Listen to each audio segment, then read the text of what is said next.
It gives me. Hey, what's going on, everybody? What's going on, Dante, coach here? What's going on? Nothing much. Actually dealing with him right now. They wanted to start acting up as soon as we were ready to go live. But what's up to everybody out there? Welcome to the season finale of Ballroom Conversations with the Capital Ballroom Council. I'm one of your coaches, Dante Brown Balenciaga, and this is Hey, I am the other co-chair of the Capital Ballroom Council, Kenneth Garcon, and clearly Boris won a piece. That's why he wanted to be on the camera. He didn't want a piece. Listen, he got to go to North Carolina for the West Ball, and now you can't tell him nothing. Oh, that's awesome. So this is our season finale of season 1. I think it's a great way to end the season finale, right? We've had a lot of topics, and we really like to highlight everybody. So this was a great opportunity to really highlight a community of our scene. But before we do, I want to bring up our guest host tonight, who is also the Sergeant at Arms for the Capital Ballroom Council. Ready for it? Hey, Boris. All right. Jeezy Ebony. Hello. Hello. Let me put my drink down, Jesus. Hello. Welcome, Sergeant of Arms. How are you? I'm all right. How y'all doing? Good. All right. You excited about tonight? Yeah, super excited. This is actually I think it's gonna be really great. So been watching you guys. So I'm gonna finally add it on here. All right, what's up, James Icon? I see him in the comments. Hey, James. Flowers. What's going on, James? What's up, Steps? What's going on? All right, well, let's get the intro going and let's get this show on the road. Let's get the show on the road. All right. Let's go.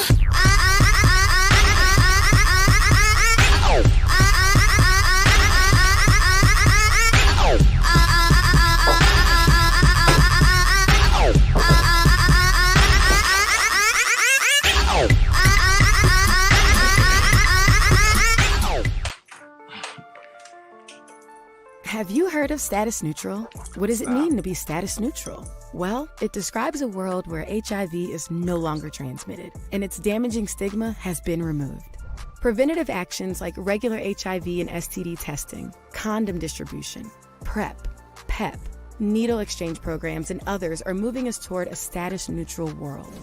Learn more about PrEP, PEP, and U=U at sexualbeing.org. Shout out to DC Health for that new commercial, one of our sponsors. Yes, definitely shout outs to them. Yeah, shout out to all of our sponsors. We'll talk about them all later. Special shout out to House Lives Matter, one of our sponsors for this evening. We are streaming live on their platform. Thank you all for your support. So yeah, you guys ready? I'm gonna bring up our panelists. Let's get it. All right. So first up, we're gonna bring up Siren. How you doing? Howdy. What's up, Siren West? How are you? What is the right direction? Going on? You just had a busy weekend. I mean, you had a busy weekend too. What, 2 weekends ago now? You got time to recuperate, relax, and all that stuff from that? Yes, indeed. Back to work. Every day hustle. So yeah, could dig it. All right. Next up, we're going to bring up to the screen. So Sean Coleman, Ebony. The icon. What's good? What's going on? What's up? All is well. How are you? All is well. How are you doing? Good. Doing real good. Yeah, can't complain. All right. Next up, it's Caden 007. What's going on, Caden? Good. All right. Next person we have up here is gorgeous Adonis Gucci. What's up, Adonis? Can you hear now? What'd you say? Can you hear now? Been shady already, honey. I just said, can you hear? Sheesh. It started already. Yes, all is good. I see and hear everyone. All these beautiful melanated men. All right. Awesome. And last but not least, we're going to bring up to the panel Mr. Alan Balenciaga. What's going on, Alan? What's going on, y'all? How are you? What's up, Alan? What's up? All right. Everybody, well, thank you all for joining us tonight. Got a shout out from Indigenous Australia. Oh wow. Oh, that's what's up. What's up? Yeah. This is about to be a good show. Hey, Arnold. What's going on? Thanks for watching. What's up, Arnold? All right. Are y'all excited? Are y'all ready for the questions? Of course. Yeah. All right. So I'll start off the first question. How long have you been in Ballroom, each of you?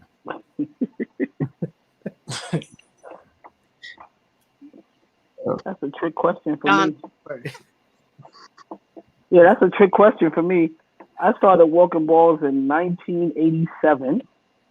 Oh wow. My first house was the House of a Bay Star. Oh wow. And after that I went to, I'm an original member of House of Revlon. And now EBONY. Okay. Yeah. That's awesome. Anybody else?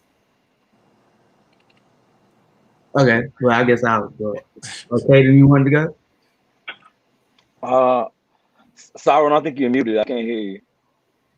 Wait, you can't hear me? Yeah, I can hear There you. you go. I can hear you. Caden's muted. Wait, Caden was. Yeah, Okay, Caden, right. you're muted. Yeah, you're muted, Kaden. Sarah, why don't you go ahead in the meantime? All right. So let's see, 2015. So yeah, 5 years. My first house was the House of Blonnet, and now I'm in the House of West, the right direction, the only direction. You already know the vibes. Awesome, and congratulations on a successful weekend as well. Thank you. I think it now. Yeah, you good. There you go, Kid. Now we can hear you. Yeah. I've been around since like 2009, 2010, but I haven't been active in years. Okay. I guess I can go next. I've technically been in Ballroom 2010, walking women's face. And during my transition, I gave myself some time to bake. So when I came back, I was in the house of Chanel, and proud to say that I was the first and only trans man father. Let's work on that. And then, one of the founding members of the House of Macy Margiela, and I am now at home at the House of Gorgeous Gucci. All right, awesome. So, and last but not least, Alan. So I've been in ballroom for about 4 years, maybe 5. I was at Ebony at first, and now I'm just Yaga.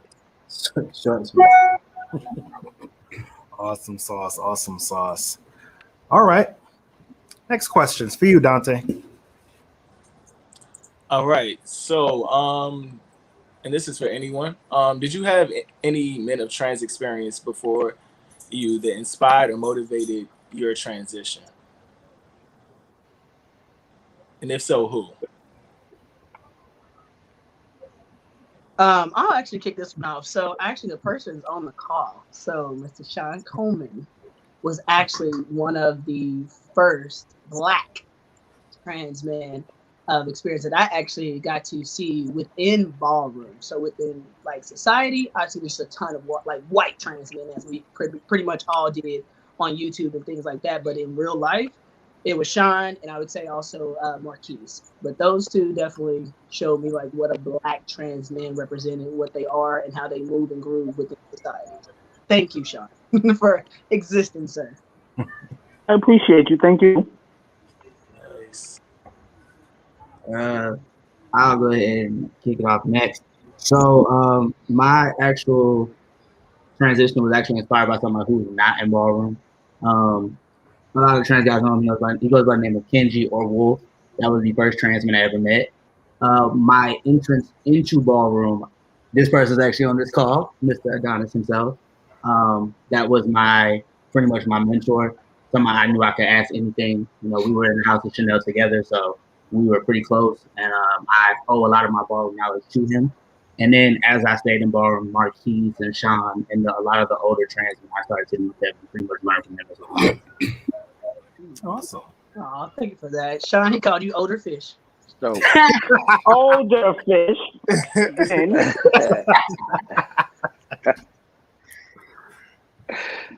I can go.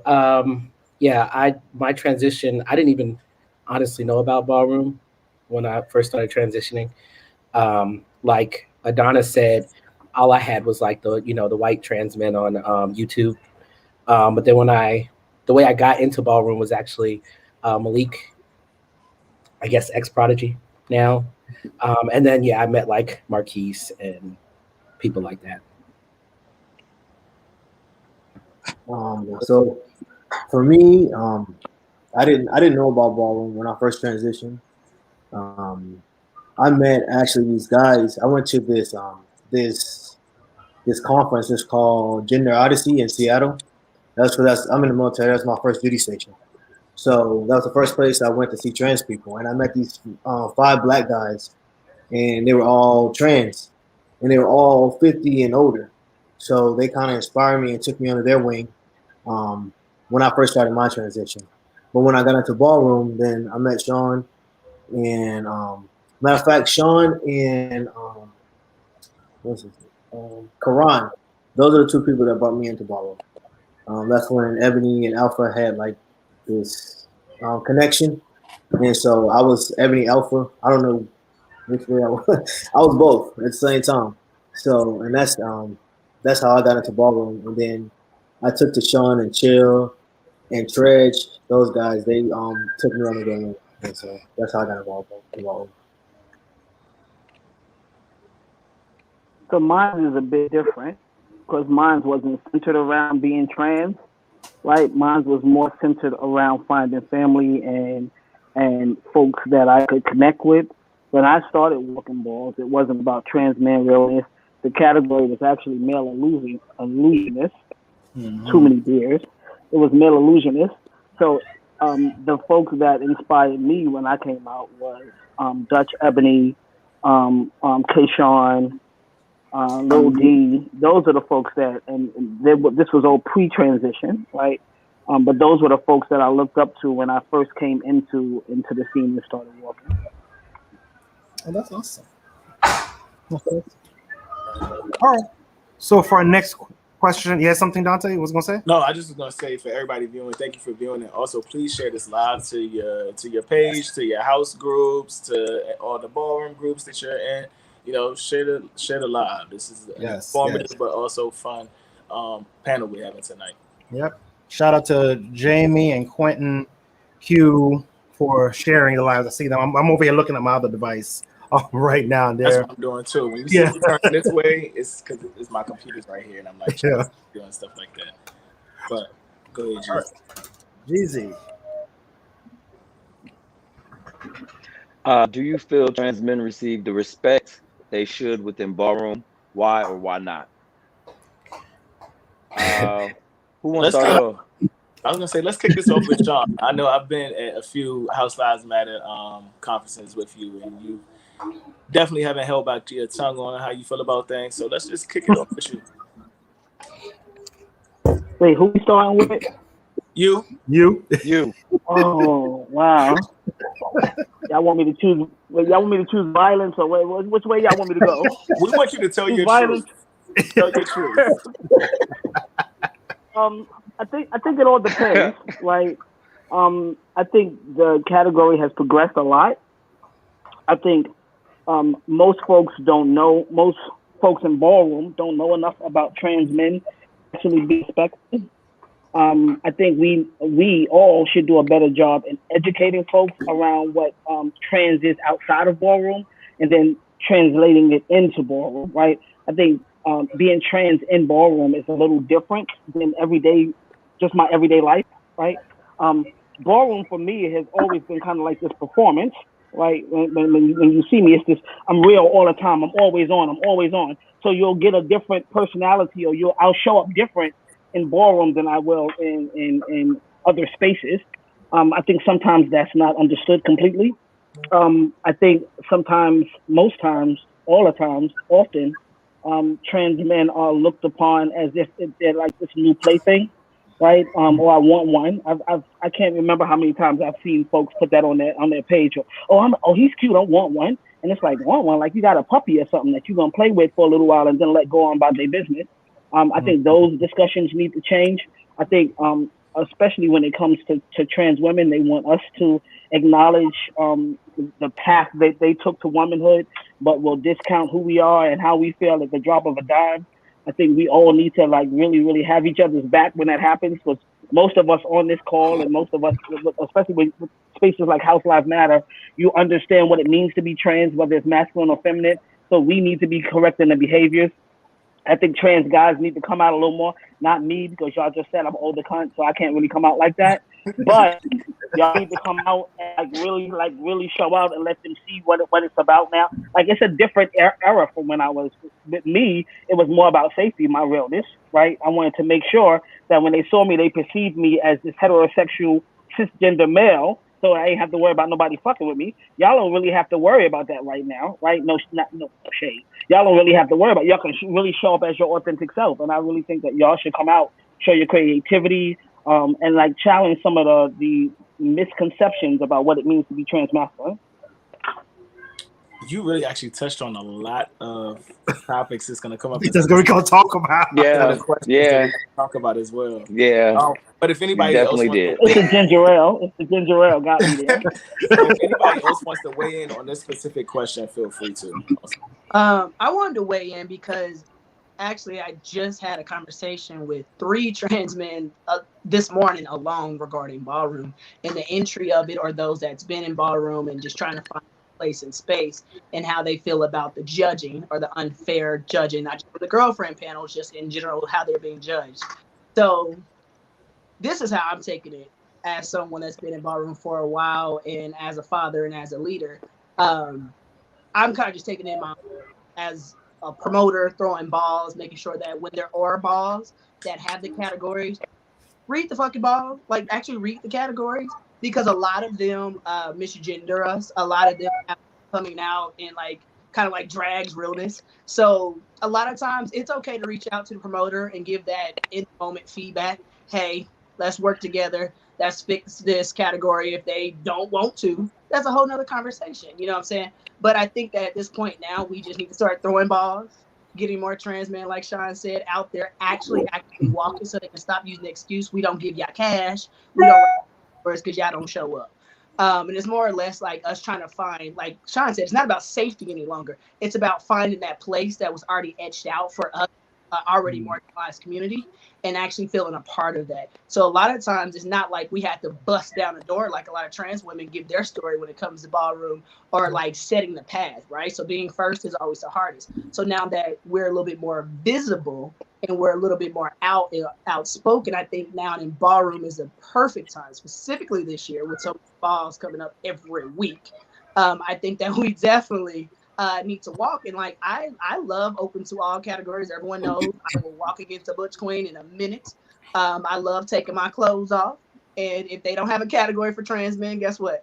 I'm gonna walk it. And if you can't clock it, then give me my grand prize. So I think that that's just one of those things that we all, everyone on this call, we definitely have that confidence and we exude that. So why not show Ballroom what it actually is? And a lot of times, who I am outside of Ballroom versus within Ballroom are 2 different humans. And people that know us personally, they got to stop judging us that way, because our job is to give you a person, a persona when we're walking on that panel. Judge that, whether I fucked you or not. Judge that and give me my coin. So that's... I'm gonna piggyback off of that, please. Thank you. Yeah. I was waiting and I was like double dutching, and then he said it right at the end, because the reason why I stepped away from Ballroom completely is because I was being judged off of what I do or who I am outside of Ballroom, and rather than meet whether or not I'm real, right? Mm-hmm. So I found myself, especially in the beginning, you know, when I was just like a little baby prodigy, I found myself getting chopped from the back of the runway, not because I wasn't real, but because I was gay and openly gay.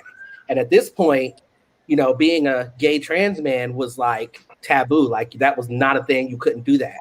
And it was always, oh, you out here getting slayed and blah, blah, blah. And I'm like, yeah, but also I'm real. So why does that matter? You know what I'm saying? But it seems like for trans men, you know, when we walk, we have to our background they do background checks and shit. They on Facebook checking our who we fucking or our girlfriend fucked or whatever the case may be. And suddenly, even if they didn't know we was trans to begin with, now we're not real all of a sudden.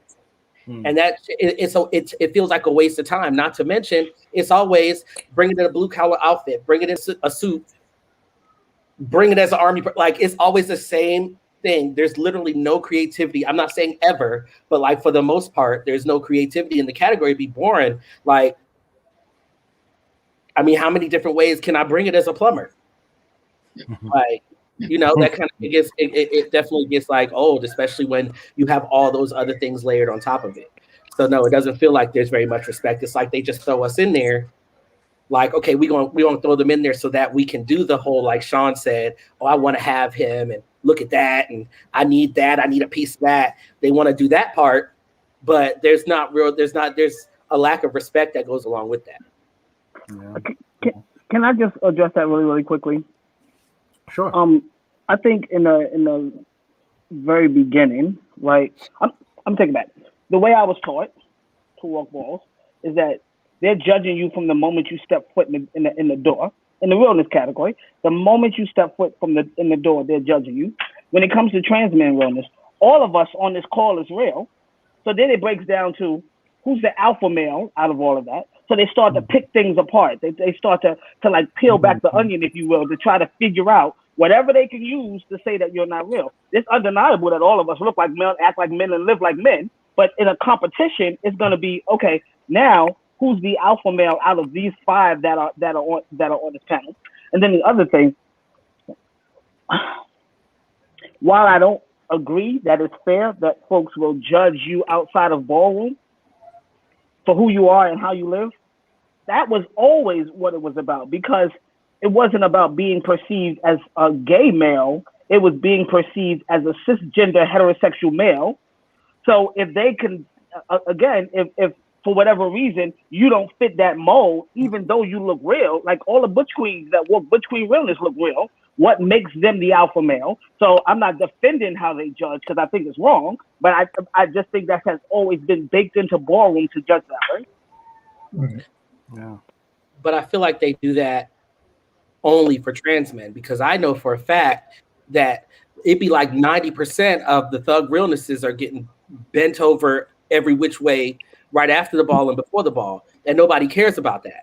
Like, not saying they don't actually care, but it's not as ingrained as it is when it comes to trans men. You know what I'm saying? And I get it. Like, I get what you're saying. I absolutely agree. I hear what you're saying, because I know that, but also that's something that takes away, like, why is it that, you know, cisgender gay men, it doesn't matter how gay they are outside of ballroom, as long as in the ball, they're perceived as heterosexual cisgender men, but then trans men, because we're all real, even though all the butch queens are real too, we're all real. Now we got to get into how they getting and who they getting and why they getting. Because now you're looking at a girlfriend circle, and if we're going to keep it a buck, that's all it is up there, is a girlfriend circle. So they may be scheming on who they're going to bend over that night, and you may be, he might let me, but I know he going to go. So it still breaks down to you're entering into a space that has historically not been our space. That's their space. Yeah. So they can decide that they want to judge it that way. Not right, but they can decide that that's how they want to do it until we come and shake it up. Yeah. But I was going to say at the end of the day, because I've had commentators intentionally misgender us, and I see we have like Deion Christian on the call, and it was actually at his bar, and we had a conversation about it because the commentator was like, "Come here, girl." And, you know, I say girl like in a joking, loving, you know, like other bad words we're not supposed to say. But it's the way he continued to say it. He was like, judge her. And I'm like, okay, honey, I'm not drunk. I'm not like, you know, I hear you.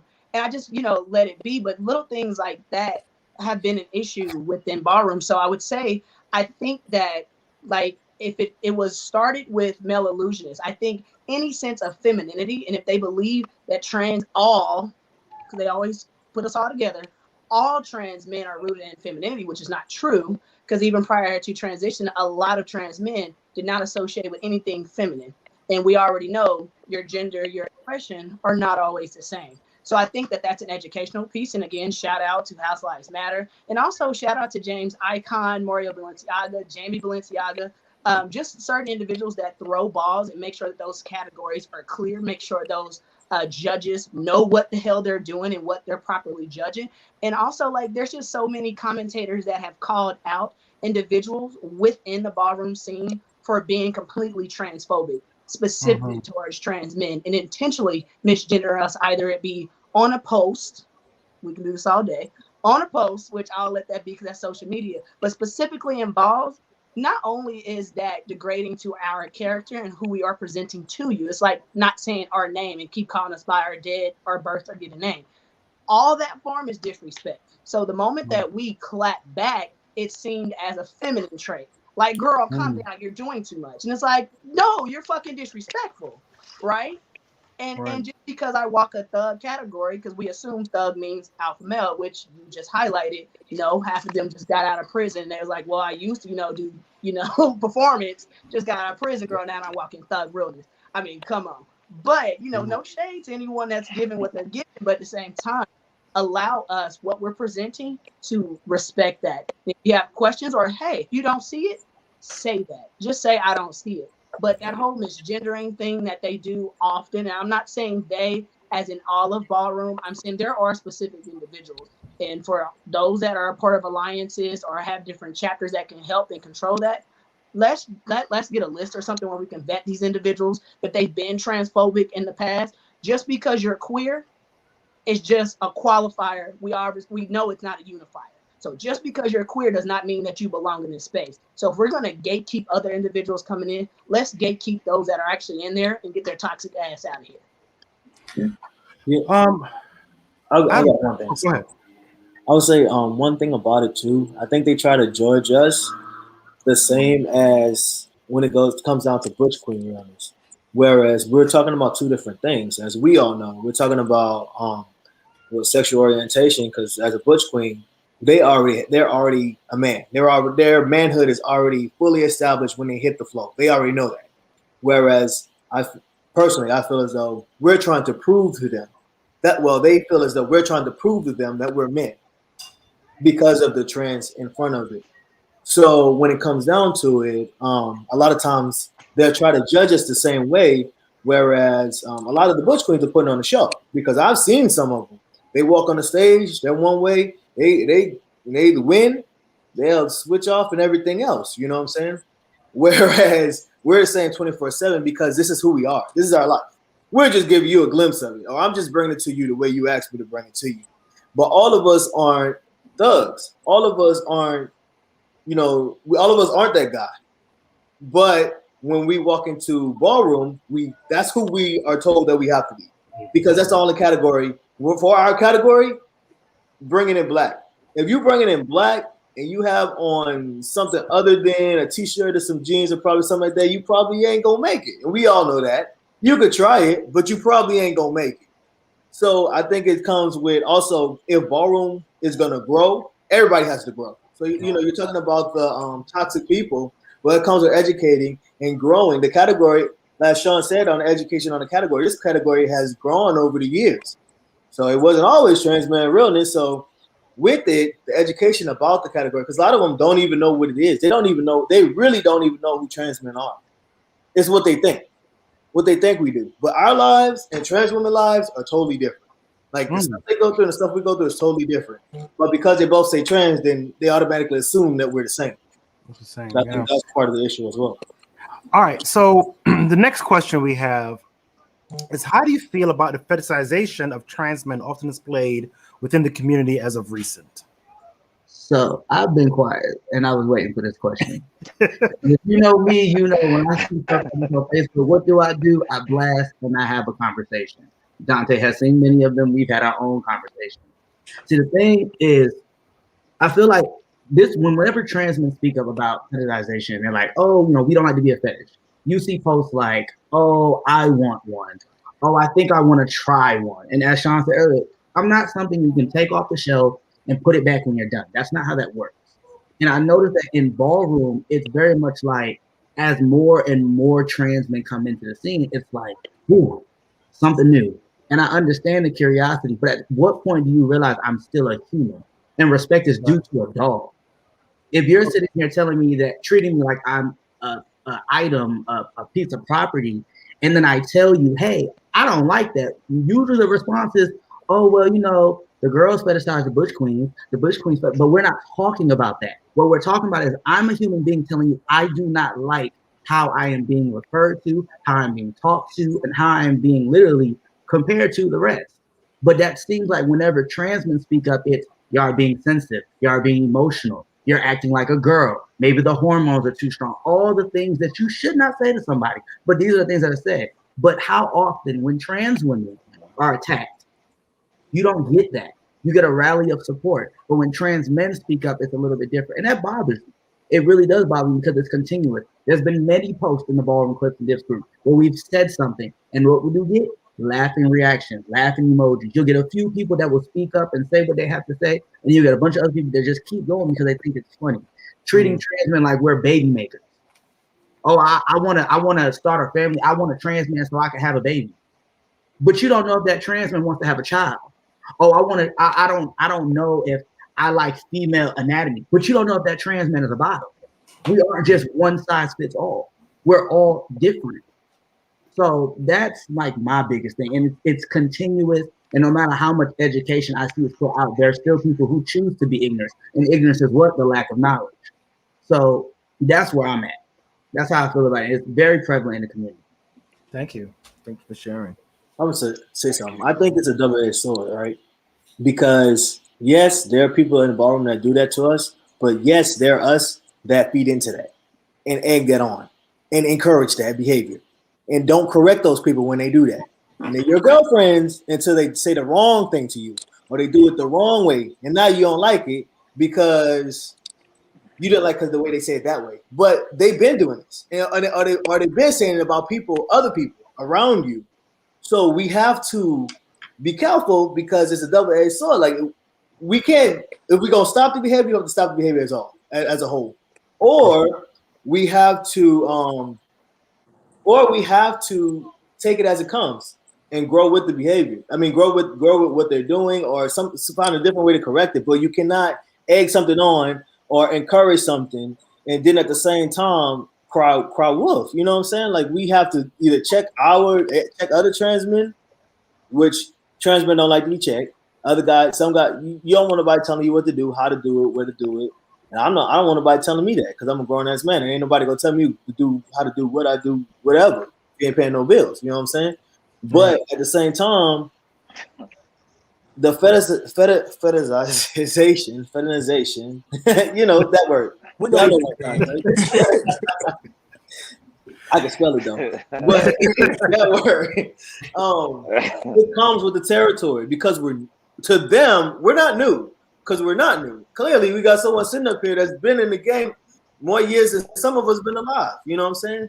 True thing. It's not new, but it's more visual, and that's in the world as a whole. So I think the way to correct it is to show more sides to us. We can't just keep coming out taking our shirts off and thinking that when we walk and sit in the audience, ain't nobody, they just gonna respect us as we come. That ain't gonna happen. We can't just every time we get on Instagram, every picture is a shirt off. Come on, we ain't talking about nothing. Maybe I paid. Have a conversation. I gotta speak. I gotta speak. Just one at a time. I gotta speak. I'm sorry. There are definitely trans men that enjoy being a fetish. And my whole thing is like more power to you. If you want to be dwindled down to your holes, that's your business. I'm not here to judge you. Do your thing. However, when I say absolutely the fuck not, I mean absolutely not the fuck not. I don't give a damn if I'm butt ass, booty ass naked in every single post. If I tell you that I'm not a fetish and you are not going to dwindle me down to my body parts or to the fact that you want to have kids, then that's what it is. You don't get to combat me and tell me no because such and such said that it's okay. I wouldn't give a shit. I don't give a damn about none of that. I said what I said. And then as soon as I speak up, now I'm girl this and not girl like, hey girl, it's girl like, oh, now see you being that's that female. Now that's how I can tell that you're a girl. And it's like, oh, now I'm a girl. I was just the nigga that you wanted to date because you just find me so attractive, but I'm so different and blah, blah, blah, blah, blah. Now your true colors are showing. And that's why that shit is disgusting, because at the end of the day, all they see is the aesthetic and a walking, talking vagina and uterus. And that shit is not okay. And I wouldn't give a damn. That's like saying, honestly, no shade, Alan, you know I love you down. Brooklyn is great, by the way. I am saying that's literally the equivalent of saying, well, if women don't want to be catcalled and raped, they should put on clothes in every single one of they posts. That's because I have my shirt off does not mean I'm proud of my little nipples and things. I paid a lot of money for it. I want to show it. I should. We all pay a lot of money for it. That does not mean that you get to treat me with the lack of respect, especially when I speak up and say I'm demanding this respect. And because you feel like I'm a lesser than men, and it's all built in misogyny. We're going to really call it what it is. It's misogyny, and they really all see us as girls still. They don't see us as men. They see us as women trying to be men. So they feel like they have that superiority over us, right? So then they feel like when we go ahead and speak up, they're gonna overtalk us. They're gonna say, "Oh no, you just doing this and you just being feminine and da da da da da da." And I'm sorry, that's never okay. I wouldn't give a damn what I'm presenting to you. I don't care if you saw me on Jack, Grindr, BGC, goddamn Adam for Adam, Craigslist. I don't care where you saw me at. Right. If I say that's not okay, it's not okay. Because the same way you want to get yours, I'm going to get mine, but I'm going to get mine respectfully, and I'm not just taking disrespect from any old body just because you think that you can have me and my body is not mine. Absolutely not. No. Right. I understand that. And that's not what I'm not saying that it's okay, right? What I'm saying is let's just think about how the world works and how things work, right? If you aren't demanding respect, right? And that respect is not just saying, hey, you gonna respect me. And we all know that. Hell, look at Ballroom, right? Ballroom is a prime example. You can't just say, oh, I'm coming in here, I won't respect. That's just what it is. That's not how it works. You have to have some type of follow through with it.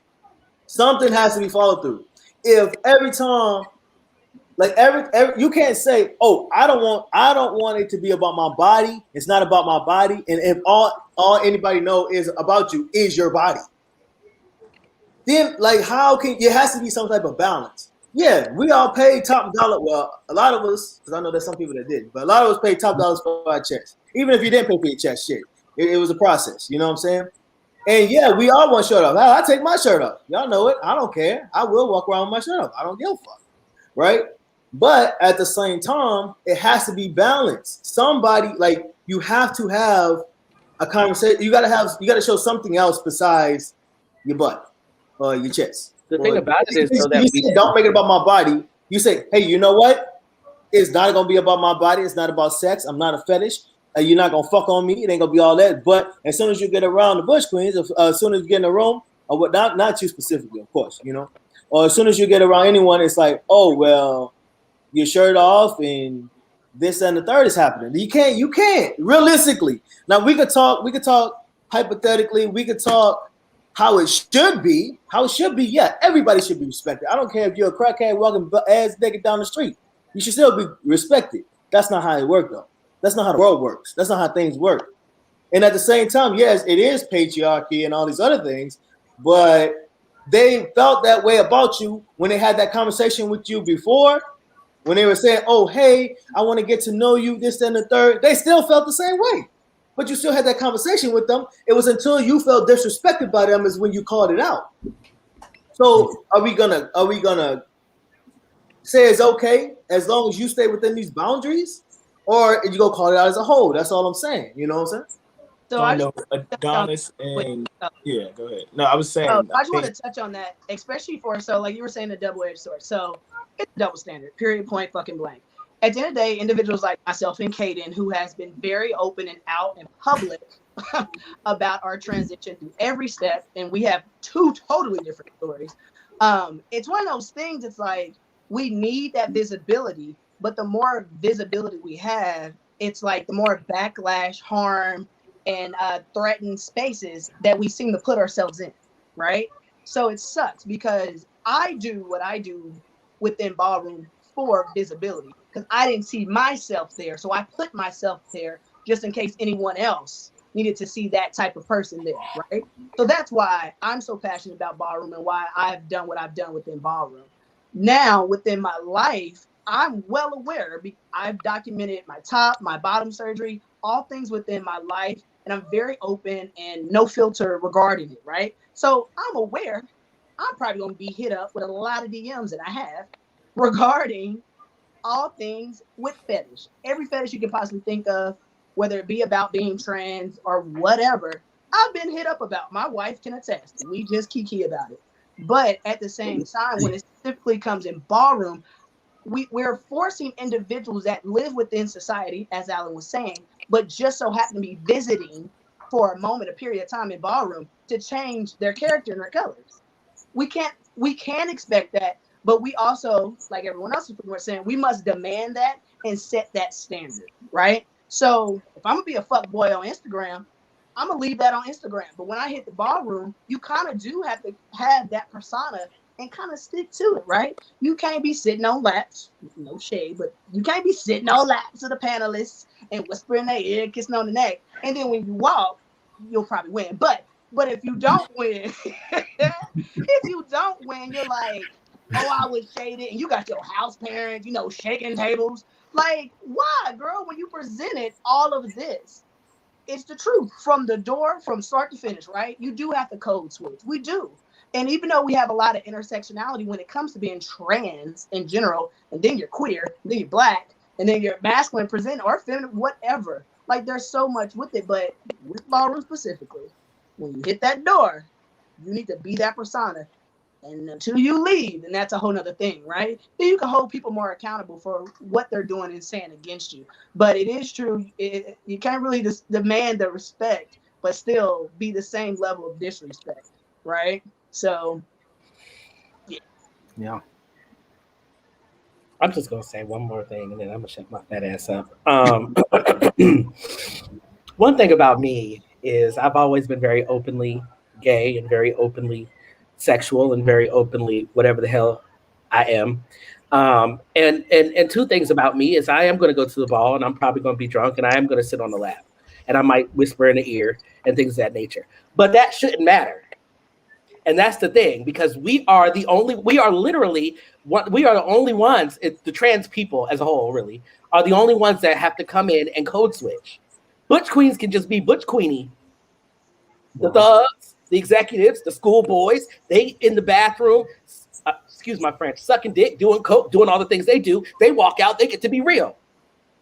It really, like, honestly, truly, from what I walk through the door, what I'm doing when I'm minding my black ass business shouldn't matter until I hit that floor. Until I hit that runway, that's the only time it should matter, because I am gay and I am attracted to men. So why can't I flirt if I'm at a ball and it's a fine ass man sitting there and he flirting and I'm flirting and maybe I want to take his ass home tonight? That does not mean that anybody that I'm being disrespectful or that I'm accepting disrespect, because what it is truly, it's not that every Butch queen is nasty and transphobic and fetishy. So I'm not going to talk to none of them, because if I talk to them, now I'm contributing to this disrespect that's happening. No, I'm just a human being that also, like I said, I be wanting to get mine just like everybody else do. But that does not mean I'm contributing to any kind of disrespect, and that does not mean that I should be susceptible to being fetishized and disrespected. Because I get it, a lot of trans men are with women or trans women, so when they walk through the door, they don't really have to code switch like me. I'm that trans man that I can't really get a haircut. I got to take my nails off. I got to do all this other shit just to walk into a ball. And now you're telling me I have to walk in there and be somebody else too? Why? And you're saying I have to do this not to win the ball, but to be respected and not fetishized? Why? Why? I don't think we're saying it to not be fetishized while at a ball. At a ball, you can be whoever you want, but when you hit the floor, it's a different story. But that's what the category is calling for. But I think the thing about it, you're talking about, I think you said something when you said trans people as a whole. It's because Butch queens and everyone else, they're cisgender no matter what, and they still don't understand us. no matter if we're all LGBTQIA plus whatever else, they still don't get it. A lot of gay people don't understand what it is to be trans because they're not living our lives. Even trans people, even our counterparts, so they say like trans women, they still don't get us because they don't know what it means to be trans. So they're going off what they think it's supposed to be. So that's what it is. The Bush Queens or whoever's on the panel, a lot of them are going off what they think we should be, not who we are. So we're not saying that when you get in the ball, you can't do X, Y, Z. But when you get on the ballroom floor and you walk, just you got to understand what it is. Like it is what it is. People are going off of what they think it should be, like their perceived reality versus reality. And if they don't add up, they're going to add and subtract to make it add up. And then you're walking against someone else that is what they think it should be. And it's crazy because if you go, like I've been on the West Coast, I've been, and then I've been on the East Coast, and it's two totally different things from the style of dress and everything else. It's the same thing. It's still code switching, no matter how you look at it. But yeah, go ahead, son. I was just gonna say, I think we also need to like look at expanding categories, right? For realness is one idea. You have this idea of what realness should look like, but who's to say you can't come in and walk Bazaar or Runway or Vogue Femme or something like that? We also need to like really, really get creative with the categories that they're making up for trans men, so you get an opportunity to come as your authentic self. Love that. Yeah. So thank y'all for that. Thank y'all for being so transparent and sharing with us as well. The next question, and some of y'all's responses kind of led right into this. Siren, I do want to start with you on this one because I know that there was a specific post. And hold on, I need a question. It's coming back. Do you feel there's a disconnect between trans men and trans women at times within the community? I do, and honestly, when I answer this question, I'm speaking actually like really from my own experience, mainly because I started transitioning in like 2013. So where I lived, I was stationed at Fort Drum, upstate New York. That city only existed because of the base. So within a 300-mile radius, I was the only trans man that I knew, to my knowledge. I didn't have my first encounter with a trans woman until I met a butch that was in the House of Blonde. That was my first time even talking to a trans woman. The second trans woman I met was Mila Balenciaga. Mila is the one who educated me and allowed me to understand the existence of trans women. Because up to me, I was just like, okay, I'm a trans man. Why I thought a counterpart for me didn't exist, I don't know. That's literally ignorance on my end. But I had to literally go through the motions of understanding what trans women go through, their transition, how it works, the process, how long it is, what they do, what they don't do, what they like, what they don't like. But what I'm noticing is that there isn't the same effort when it comes to trans men. The willingness for trans men to appear in those spaces and defend trans women isn't reciprocated. And I don't know if it's because of a lack of knowledge, a lack of wanting to know, but it happens. Now, I will say in the last year and a half, I have seen like a lot of trans women, like when trans men get spanked, I've seen a lot of trans women step up and say, this is wrong. We shouldn't be doing this. Don't treat them like they're fetishes. I've seen that. But again, it still ties back to what Kaden said and what Adonis said about this whole misogynistic, the mindset and the patriarchy.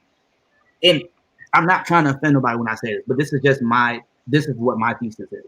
A lot of trans men, before we transition, whether you were living your life as butch, whatever, when you at some point in life, when you were being identified as female, in society, you already know women are taught to be seen and not heard. Men are allowed to be vocal, they're allowed to be angry, but they're not allowed to be emotional, they're not allowed to show emotion. So you have two different groups of people who are raised in a society where they can only be one way, and then they just swap. So while you have some people are recognizing like, this is how I was brought up, now this is the new privilege I have, others are acknowledging that this is the new privilege I have, and I ain't worried about what privilege you got. There's literally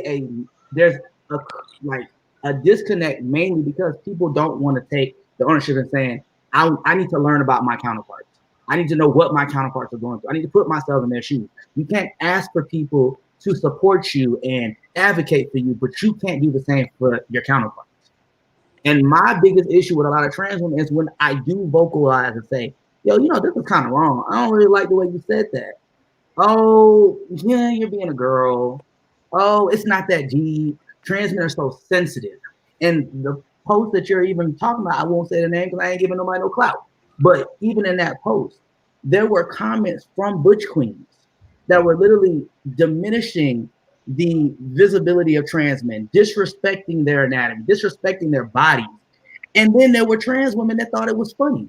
And because the post was made by a trans woman, I don't know her from Jump Street. I just know her in Ballroom. I shared it. I didn't like it. And what happened? We got called sensitive. It got shared in the Ballroom clips in this group. We would be called sensitive nonstop. People were literally arguing that, oh, trans men do this, trans men do that. And this ties back to what Alan was saying with the whole idea of how you present yourself and how people should treat you. No, that's not that. Because everybody deserves respect. Me taking off my shirt and on social media doesn't mean I should be disrespected. I could be a model. If I'm getting paid to take off my shirt, now what? I got to accept everybody else? The same thing goes for sex workers. I can't sit here and say, oh, trans women who are sex workers should be disrespected because that's their occupation. No. So I'm not going to say the same thing about trans men. So I just feel like when it comes to the trans men and trans women, because we're not willing to educate ourselves on what we go through in life, we're so focused on who has it worse and who has it better, that disconnect continues to be there. Huh. Yeah. Anybody else? Kaden? Yeah. So I have been saying this for years, and I get a lot of backlash for saying it, but I'm gonna just be honest. A lot of trans women still benefit, even though I'm not taking away from the oppression and the things that are in place and the violence that they have to deal with daily and things of that nature. But it's been in spaces like Ballroom and things of that nature. There's still that benefit from male privilege, and I'm just being honest with you, because what it boils down to is and this is what I said before, trans men are not seen as men. We are seen as women who are trying to be men, right? Whereas even by butch queens, a lot of butch queens still see trans women as either gay men or a part of like the gay man squad, right? So trans women get away with anything. They can do whatever they want, however they want, as long as they're still feminine and girly, which I also don't agree with, but whatever the case, we're not talking about that. They can use their bodies however they want. They out here posting on Facebook about, turning tricks and doing all the things, which of course I don't judge. They can top, bottom, left, right, up, down, however they want. But as soon as a trans man does that, the world ends.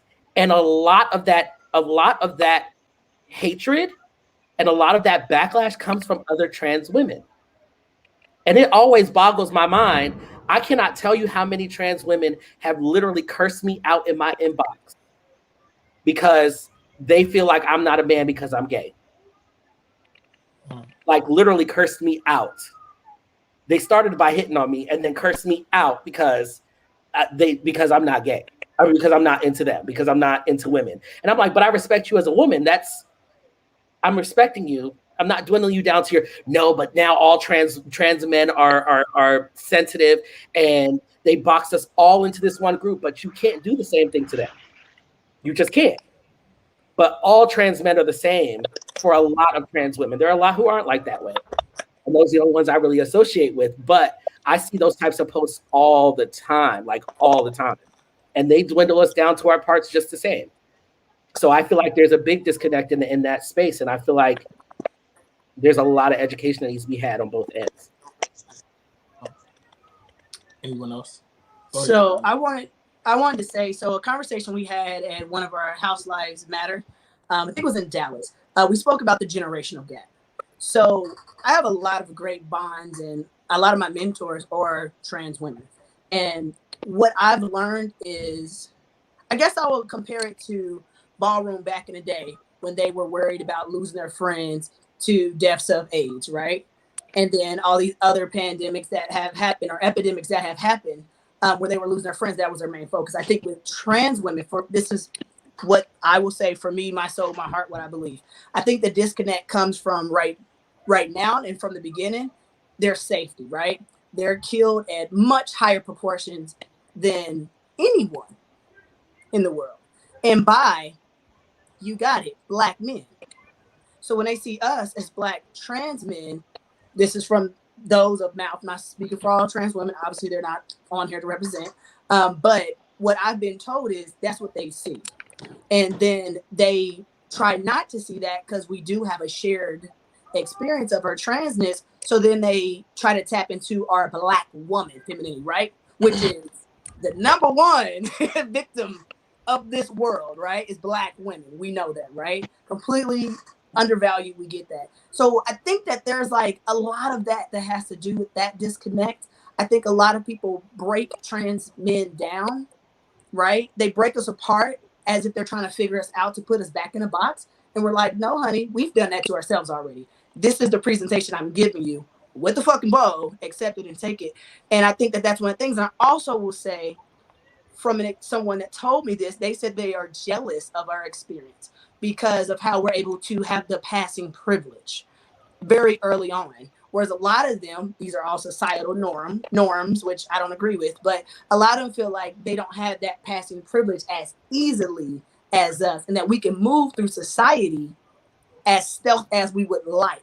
And we can choose our life's path and our lovers and our jobs much easily, whereas they don't have to, or they have to deal with much more backlash. So that's kind of like the feedback I've gotten. I don't feel I know it exists, right? So this is me speaking from privilege. I know it exists, but I don't feel the disconnect when it comes to trans men and trans women from my experience, because I see them as siblings, right? So for me, I always try to make that connection personally, whomever I meet. And again, that was my first experience of anything trans. So for me, they have always been my mentors. But I think that some of those pieces have a lot to do, and it's rooted in, as we already have stated, misogyny, racism. It's a lot of bullshit that I think that we have to carry and we have to deal with ourselves. And I think we tend to project and definitely kick that back towards our siblings, which is the trans men. I think we, as trans men, kind of have to swallow it and take it and deal with it. Because if we express, like we are now, how we feel, because I can only imagine what's going to happen after this video. Once we express openly the things we feel, I think that then that becomes an issue. And also with the generational thing, I believe a lot of trans women and a lot of trans women in Ballroom have been very vocal about this. They didn't say what they were doing. They didn't say the surgeries they were getting, the moans that they were on. They wasn't giving you referrals and let you know who their doctors were. They were keeping that very quiet. And then now you have all these trans men, because everybody say it's so new. It's not new. Social media became a thing. So we're able to document our journeys, and we're very open and vocal about it, because representation matters. And having that visibility has given us much more safety. Yes, it still puts us in harm's way, but it's also given us more of a shield as well. And I kind of feel like I said, that generational gap, I think that a lot of that disconnect comes from that, because a lot of younger trans women, they lean towards their previous, mentors or those that came before them, how they did their transition, and they kind of take on those personas or attitudes or behaviors, just like in your family. You learn hate, right? And you learn these behaviors, but I don't think that it's always truly what's meant to happen. I think it's just an educational piece in the end. You gonna say something, Sean? Go for it. Yeah, I think it's a couple of things, right? I think the main reason the disconnect happens is because we're talking at each other and not to each other, right? We're having discussions like in my opinion, social media is never going to be the place to pick a fight or to start or to challenge somebody on their beliefs, right? We can invite you into a room to have a discussion, maybe box, but we're never going to have an organic, authentic discussion on social media. So that's the first thing. And then I've heard y'all say a few times that we're not that new, but for the purposes of this discussion, right? When I was coming up, I didn't see any other Black trans men that I could model myself behind, or that folks were going to advocate for. But at that time, they were still advocating for trans women or femme queens or whatever they were calling them, to make sure that they had the services that they needed. So we're the last one at the party, meaning they have not done any research. And goes into the work that I do. They've done absolutely no research on what it means to be a black trans male, how the hormones are going to impact our body, and like none of these things. And we expect Ballroom to be so well versed in it when society isn't. So I think we really have to figure out ways that, like, the one disconnect I will say is what trans women will say, oh, you're taking up too much space. You're taking up too much space. Well, sis, you've had the space for a long time. Invite me into the space so I can now have a discussion around what my needs are. But we can have those conversations in a way that's organic enough that nobody feels like they're being left out. And I think that's what needs to happen now. Awesome. Thank you for that. Thank you for that. Thank you all for sharing. This has been great so far. We're going to take a quick break to show a commercial from one of our sponsors, and we come right back with our next question. Step up, prep up to help keep you free from the risk of HIV. Descovy for PrEP, a once-daily prescription medicine that helps lower the chances of getting HIV through sex. It's not for everyone. Descovy for PrEP has not been studied in people assigned female at birth. Talk to your doctor to find out if it's right for you. Descovy is another way to PrEP. Descovy does not prevent other sexually transmitted infections, so it's important to use safer sex practices and get tested regularly. You must be HIV negative to take Descovy for PrEP, so you need to get tested for HIV immediately before and at least every 3 months while taking it. If you think you were exposed to HIV or have flu-like symptoms, tell your doctor right away. They may check to confirm you are still HIV negative. Serious side effects can occur, including kidney problems and kidney failure. Rare life-threatening side effects include a buildup of lactic acid and liver problems. The most common side effect was diarrhea. Tell your doctor about all the medicines and supplements you take, or if you have kidney or liver problems, including hepatitis. If you have hepatitis B, do not stop taking Descovy without talking to your doctor. Ask your doctor about your risk of HIV and if Descovy for PrEP is right for you. Get help paying for Descovy for PrEP. Learn more at StepUpPrep.com. All right, welcome back, everyone. Welcome back. Shout out to a couple people. Susan Miz has been on here. What's going on, Shady? There's another from Jonathan. Yes, you're welcome. There's a question from. I saw Q on here. I'm sorry. Oh, I was talking about Q. Q's been participating on there. Oh yes. Q. Shout out to Q Garcon for me. There's so many names. This is a very, very, very active conversation. We see a lot of people chiming in the group. Sonia Raya, yes, we actually did a panel for Mother's Day. Sanira, thank you. Yeah. I was trying. I'm so sorry. Yes, we actually did a panel for Mother's Day with all trans women.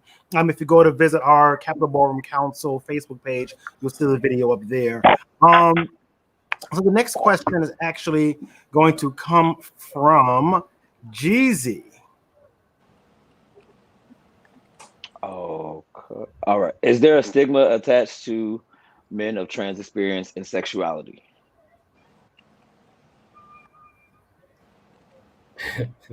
Anybody want to say? I guess I'll talk. Of course. And it's the fact is that people think that trans men transition to be heterosexual. They do not take into that's literally just like a lack of understanding of the difference between gender and sexuality. However, when we're talking about stigma, what it turns out to be is if you are anything other than the cisgender heterosexual normative cliche trans man, you are seen as less of a man. You're not as much of a man as the other trans men. And that type of shit literally irritates me because it pits trans men against other trans men because now they're all in competition to be seen as a man enough, which is why there's so many DL trans men. Trust me, I know. They out here doing the things that I'm doing loudly. They're doing it quietly because of the stigma attached. If anybody finds out, they will not be seen as a man anymore. So they got these girlfriends and these wives, and they're on Jacked and Grindr getting their everlasting lives. Trust me, I know. There's a reason why they do that. It's not necessarily that, if there weren't certain things in place that they would be ashamed. It's because there are things in place, not only by society, but especially in like ballroom and stuff like that. Like, I personally, I'm pretty sure everybody, all the trans men on this call know, I get talked about like a damn dog, like a dog. Like I am the nastiest, filthiest, dirtiest, little nastiest little trollop in the world. And I mean, granted, I am pro-ho, but Jesus Christ, I'm not that damn bad. But because I'm a trans man, I've literally been told that like I'm not supposed to do certain things. I'm nowhere near as bad as most of these butch queens are, and things of that nature. However, because I'm a trans man, and I don't know how many of y'all remember this, and I'm supposed to protect my cavity, as I was told by that lovely trans woman, I'm not supposed to do anything. I'm supposed to protect my cavity. So yes, there is a stigma when it comes to sexuality, especially when it comes to us being gay or openly gay and openly sexually gay. Cavity, like cavities, like you couldn't just say no. Cavity. It's just a cavity, like He said cavity. You saw how Siren fell out because he was a part of that conversation. She said, "I'm supposed to protect my cavity." That was a thing for months because I just could not believe that was said to me, but also that it was said to me by a trans woman. I was like, "Are you okay?" So I'm supposed to protect. She literally said that. Because I always have conversations surrounding the differences, the ways that, you know, trans women are seen and trans men are seen, and how butch queens and trans women get away with murder and we're not allowed to do anything. And so I always have dialogue around those conversations. And she came on my post and literally said, yes, trans men are supposed to be, I guess we're supposed to be more selective with who we fuck and how we fuck because we're supposed to be protecting our cavity. The cavity of life is what she was referring to for anybody who's confused. But okay, so I think two things. One, right? I think gay trans men experience the same stigma that gay black men experience in the heterosexual world. No, like we don't. It's the same. No, we don't. I don't know. No. Okay, I don't know. Well, I'm just. No. I'm gonna say the reason why I'm gonna say yes. You see what I was going with that. I'm gonna say yes or no. So in the black community. Yeah. That, but more so like within the actual community, it's not really the same. And I kind of have learned exactly what that feels like. So starting my transition, I dated women. Somewhere down my transition, I kind of became more so. Well, I've always been attracted to men. However, once I transitioned, I was more comfortable actually embracing that. However, I pretty much said I wasn't dating any men. You know, we could do whatever we do, but that's it. I'm gonna be with a woman. It wasn't until I ended up dating a trans man that I started to kind of see just how trans men who date men, what they deal with. It's very much like you have to be, it's kind of like what black men deal with. Black men have to be almighty alpha male, masculine, strong, no emotion, whatever. Trans men are pretty much put in that same box. You can't be a feminine trans man. You can't be an androgynous trans man. You have to be hyper masculine. And that's the narrative. All the time. That's the narrative.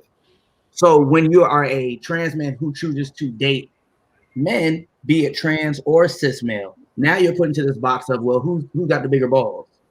And the reality is, I ain't got none. So guess who naturally got the bigger balls? So there is a stigma nonsense and it does come into that. And it's just really about like the space that you're in, the mindset that you're in, whether you succumb to that pressure to be someone that you're not, or whether you're secure within yourself to be who you really are. And then there's also the hate that comes from other like people that you're not dating, constantly kind of disrespecting you because you are trans. So like, for example, just about everybody that I've dated has had somebody, especially if I've dated somebody in Ballroom, has had somebody hit them up on the side, like, you really gonna be with that trans man? You know you're gonna go back to real dick and balls. Like that is constantly a literally a dick measuring contest, because there's like this idea that my being a gay trans man is kind of like taking up their space. I really don't really know what that whole thing is, but that comes too. So it's not, you know, like Alan was saying about like how what gay men experience from heterosexual people, it's coming at you from every avenue, like literally every avenue. People are literally like attacking you, your person, your being, your persona. You become just this gay trans man and nobody sees a person anymore. So I kind of wanted to kind of touch on like the whole sexuality with being trans and what testosterone does and how it can alter it. So like for me, prior to transitioning, I was actually openly engaged to be married to an openly gay man. So even living my life as a, I guess, lesbian or bisexual woman, I still dated gay men. It's just what it was. And they actually is this a thing for like DL gay men that date women? Like, is that a thing? Because TikTok says it is. But so that's kind of like how my life was. Like, gay men didn't really want to, like, admit that they were attracted to, a woman. And I was not a masculine woman. I kind of gave you that Aaliyah allure. You know what I'm saying? Like, the long hair, baggy pants, little tight shirt, right? So I kind of gave that and like gay men, I just dated them. They were attracted to me, was what it was. But when I transitioned, I started to have more of an attraction for cisgender heterosexual women, right?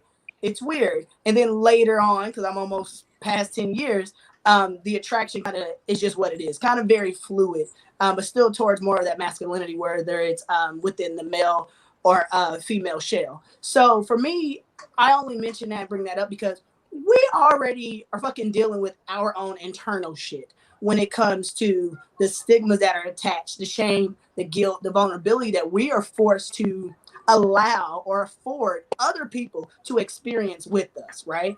So we're already dealing with that internally. So externally, personally, I don't give a fuck about whatever stigma that is placed on me when it comes to that because I've never cared, right? But I do understand a lot of people deal with this on a much heavier level.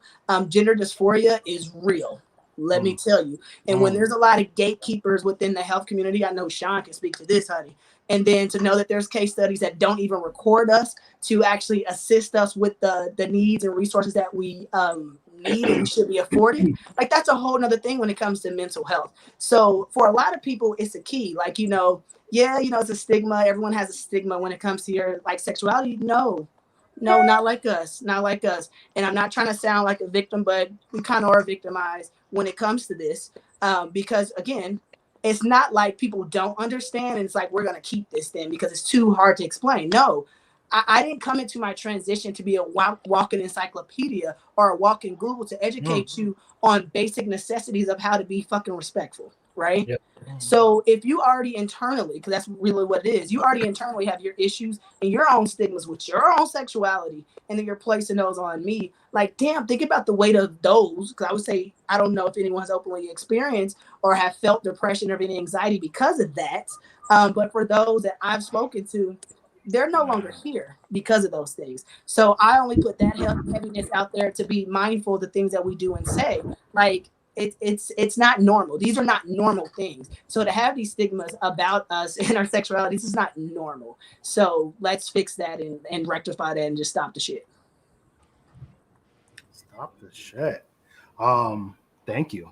Y'all, every time a question pops up, y'all just like, I can't even say nothing. I'm just gonna sit here and just like speak. It's been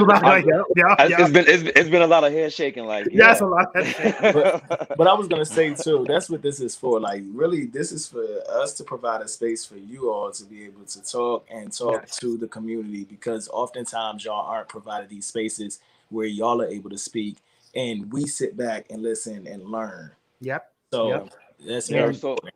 So many comments on here saying thank you for this conversation. So you guys are definitely dropping knowledge. So shout out to Victoria Kirby York over at NBJC, National Black Justice Coalition. She's another one that said, I appreciate this convo. Thank you. And it's been a lot. A lot of people in the pews said thank you for that. Like people are like, oh wow, because like to Dante's point. And we said this in the beginning. We want to give everyone a platform to really talk and educate us. All right, so the next question we have. Over the past few years, there's been an uptick of sexual assault against trans men. How can we create a safe space for men of trans experience, both within and outside of Ballroom?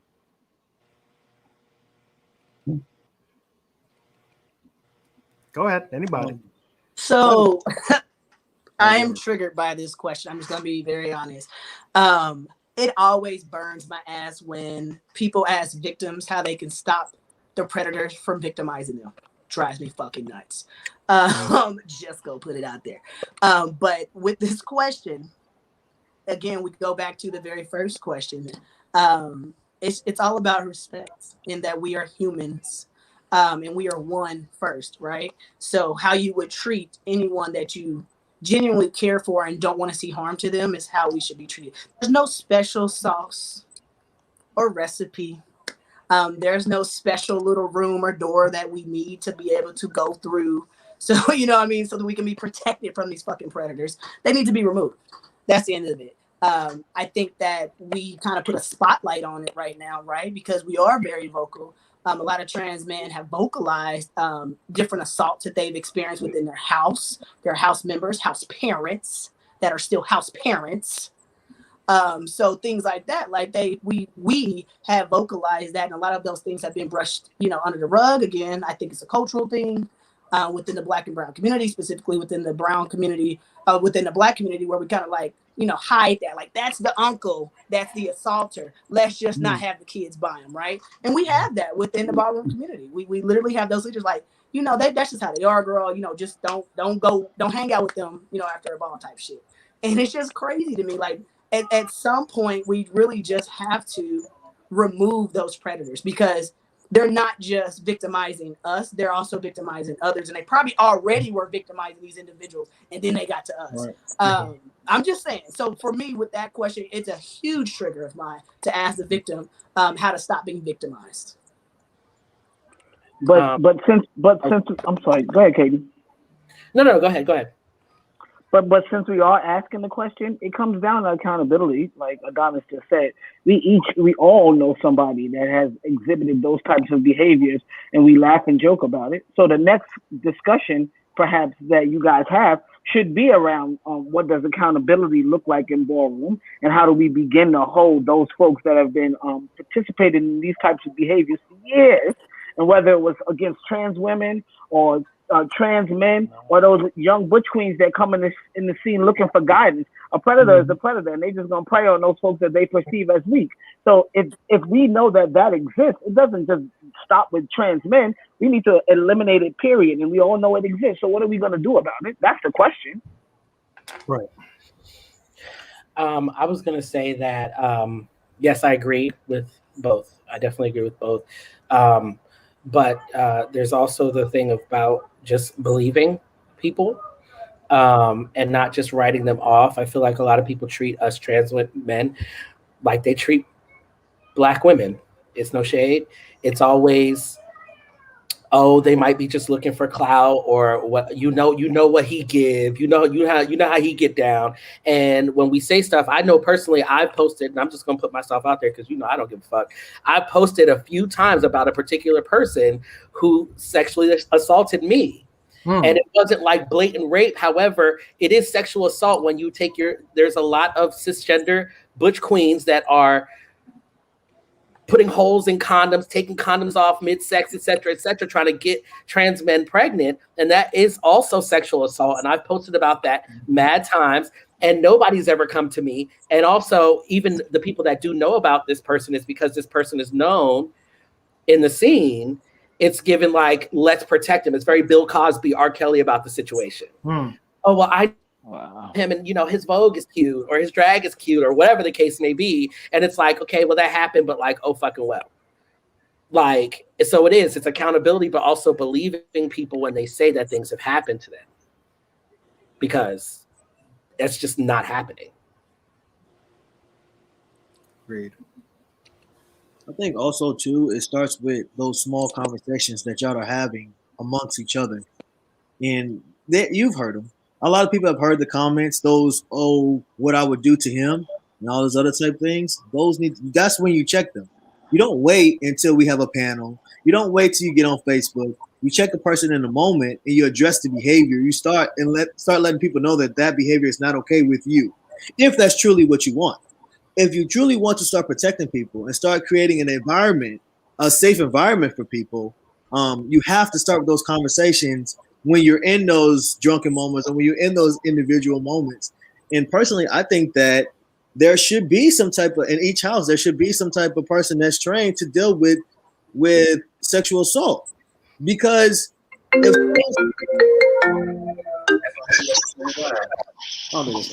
But I think that sorry, I'm not cutting times. But I think that when it comes with sexual assault, people they need help. They need professional help, and some people can't afford it. And they need to be able to talk to someone. And you need to be able to train other people what it looks like. Because it's not just, oh, I'm just going to aggressively attack someone and rape them. That's not what sexual assault looks like all the time. And someone that has been sexually assaulted, sometimes they're going out and having more sex. Because that's a tale of sexual assault. And some people go to it, some people run away from it. So it looks different amongst different people. Some people are doing drugs to hide the fact. You know what I'm saying? Like, we have to get Ballroom has become more than just what it started out to be. It has become more than that underground scene, that small underground scene in New York. It's become more than that. So we need to grow with the scene. The scene needs to grow. We need to put measures in place for things like that. You know, it's awareness. Sorry, but that's my point. Damn. Thank you for that. Yeah. Real talk. Thank you. All right. All right. Again, thank y'all for y'all's transparency and your vulnerability on some of these topics. Because as we were putting it together, it was like, this is a little heavy. Yeah. So that's why we tried to mix in some of the stuff in the beginning too, because we were like, this is a little heavy. But you know, there's always someone out there that needs to hear someone else's story. So that's why it's important that even though the conversation, the questions sometimes are uncomfortable, for us to have them and have them in a public way so more people can hear and know that they do have community behind them. Dante, you ready for your question? Yes. All right. I think we actually answered that one, right? Yeah. Anyone else want to chime into that one? We good? Nope. Good. All right. So this is our question. Share one thing you want to say to all the trans men out there watching this stream. So I'm that's a lot for one thing, but I'm gonna pick the one thing that I know resonates with me, specifically in Ballroom, because I made this mistake. A lot of the times when you come into a new scene where you're kind of pressured to be this person that you're not, don't fall victim to that pressure. Be you, because I made the mistake of allowing other people to make me dislike certain people because of their situations with them. And when you're a trans man, it's like they pit us against each other in Ballroom. And a lot of the times you don't realize that's happening until you've severed and ruined possible relationships with people who really can be your family. Like, when it's all said and done, all of us as trans men, like, we all walk a different life, but the one thing we have in common is that transition, that uniqueness, the things that we deal with in our transition. So what I can say to all trans men out there coming into Ballroom, walks of life outside of Ballroom, build these relationships with your trans brothers. Don't let people create these beefs and these issues based off of who is the alpha male and who's not. Just literally, like, get to know each other, because we all we got. Like, this panel is what it is because we can all come together. So imagine what it looks like when all of us everywhere come together. So, yeah.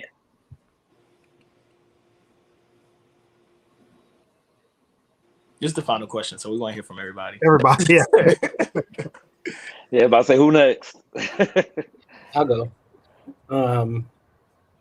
I just say, don't let Ballroom change you. Don't let it make you dull yourself down or dim your shine or not be yourself because you want to fit into the box that Ballroom is, because it will weigh down on your mental health and things of that nature. And at the end of the day, Ballroom is this small facet of your life. And a lot of the times we can get in it, and it's so fab when you first get in it. There's all these things, there's all these amazing people and all this talent and all this stuff, and you get sucked in, and then it consumes you. So don't let it consume you. Don't let it take away from who you are as a person, basically. I can go next. I would say it's kind of what I always share whenever I interact with any trans man. It's like if I was talking to my younger self, right? I would always say I wish I transitioned earlier because I transitioned late in life. But take your time. I would say mental health is a huge importance. It should be a priority over anything you do. That's just my personal advocacy. And also, everything you need is currently within inside you. Period, point blank. I believe that wholeheartedly. So the things that you are seeking, whether it be from other individuals or the entities, trust me when I tell you it is inside of you, whether it is now or later you come to that realization, but trust yourself. Just and trust the process of all things when it comes to anything of transition. We are forever transitioning in different facets of our life. So understand that. Yes, it's become trendy to say it when it comes to transgender individuals, but we are forever transitioning, and that's the goal, to continue to change. And also be fucking kind to yourself, right? Mm-hmm. Give yourself that space to fail and fuck up. Trust me. The more you fail, the better you will become. Trust me. And you ain't gonna share it on social media because social media is the devil.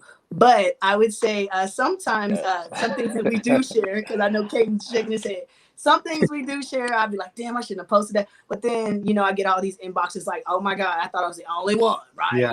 It's just so many things. So, just kind of balance that. But mental health, seriously, because you want to be mentally stable and grounded when you go through this transition. And like I said, there's so many different aspects of it, whether you're choosing hormones or surgeries or none of it, being stealth, whatever your life path is, find that purpose and passion with that in you. Because trust me, you already got it.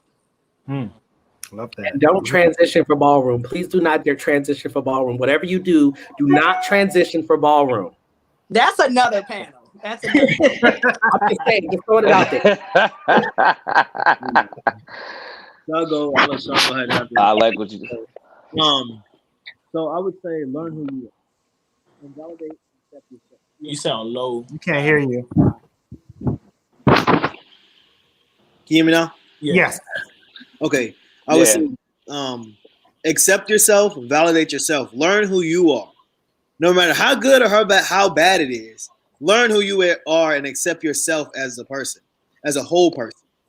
Because when you step in the ballroom, and if you go out there and you're looking for validation, it's going to change every time you hit the floor. You're going to lose yourself in ballroom. Don't lose yourself. So once you learn who you are and know who you are and find your strengths, because there's something, especially if you're in a house, someone brought you in the ballroom, somebody saw something in you. So find your strengths and grow it, water it, work on what you have as a person and the strengths in yourself. And then offer it to ballroom. And if they don't accept it right now, doesn't mean they won't accept it later. Just keep going. You're not gonna win them all. You might get chopped. Just come back. That's what Transman going to ballroom. But Transman as a whole, that's, as Adonis say, trust the process, because it's crazy, and it grows every time you grow. It gets better and better. All right, and now from the OG. I'd say that your transition is uniquely yours. Like, don't compare yourself to anybody else. Take your time as you transition. If you're gonna go into ballroom, choose your family wisely. Right? Mm-hmm. Like we spend so much time with these folks, and you want to make sure that they're supportive and they have your back, and the whole house thinks the way that you think or sees you the way that you want to be seen. As far as medically transitioning, it's not for everybody. If you find out that it's not for you, never let somebody shame you because that's not what you choose to do. Speak out. If there's something that you feel like you need, if there's assistance, whatever kind of assistance it is, don't be ashamed to ask for it. Find fellowship with folks that have things in common. We all are not, like, we can all sit on the phone and say, well, we're all trans men and we all should get along, but we may not have things in common, and that's okay. Like, find your tribe, and once you find your tribe, it becomes so much easier. I have friends that I've been friends with for like 25 years, right? That's my tribe, and I don't try to step outside of that. And at the end of the day, you have to love up on yourself because ain't nobody else gonna do it. Mm-hmm. Mm-hmm. Amen. I want to thank all of you gentlemen for being here with us today. Thank you. for again being vulnerable, being able to be so transparent, sharing y'all's truths and y'all stories with us. We need to see more of these start happening, whether it's on our platform or other platforms. But within the community, ballroom or outside of ballroom, we need more of these discussions because really this is how This was we dope. understand each other. So thank you all again. Yes. Yeah, I mean, I don't even know what else to say. I didn't mean to just. I'm still like processing everything that you guys just like talked about and took everybody through, and thinking. I'm reading all the comments on the side, and there's so many people that was touched by the words that you all said this evening. You know, I don't know if you realize like how impactful this was to a lot of people. And shine a lot of lights on a lot of things. So yeah, thank you all for taking time out of the day to come and be transparent and share your story and interact and really show the world your heart and the way you feel. Because a lot of times people and you said it, it's just important. I'm just very, very, very pleased and very, very thankful that you all did this. So thank you. And I want to thank Kaden too, because Kaden gave me my word for work tomorrow. I'm gonna be a pro ho. I'm gonna do that shit proud. So when I show up tomorrow with a pro ho, I'm gonna get that shit on the t-shirt. But I appreciate you. Keep living in your truth, bro. I honestly just wanted to shout out specifically. Oh, sorry. Go ahead. No, I wanted to thank all the viewers. I appreciate you guys. Oh, go ahead. I'm sorry. We gonna keep doing it. You gonna go?